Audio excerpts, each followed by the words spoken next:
Thanks again. And I want to introduce Ann Sharp, and she'll take it from here. Ann? Awesome. Good morning, guys. It's Ann here. I am the owner of Excellent Admin. I have run this, I think, is my third or fourth training for Canton Score. I have been working inside of QuickBooks, desktop and online, for multiple years now. And this tends to be my area of expertise.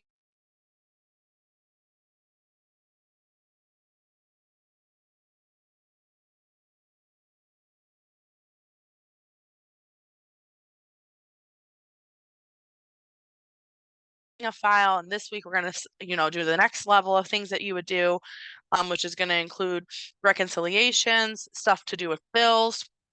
We're going to work on invoicing / estimates. It's kind of the same thing. We're going to work on making sure we map certain things properly inside of QuickBooks Online, because if we don't do it right the first time, then it's a lot of manual entry to move it around. We're going to talk about matching transactions, what they are, why it's important, how it comes through, how to create and edit items.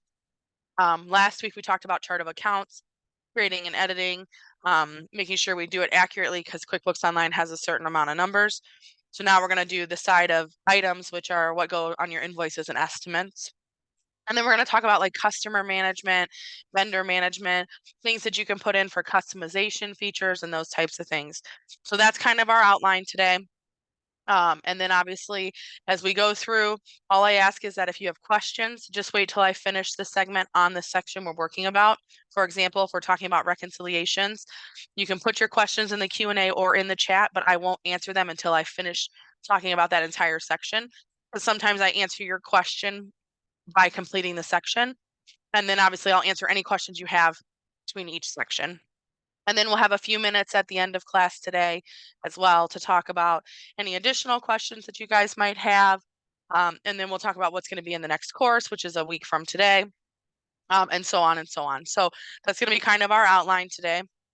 Now it looks like I think we've got about 20 people. So I do want to do a little bit of an icebreaker for us today. I didn't do an icebreaker the first class because we don't really necessarily always know exactly how many people.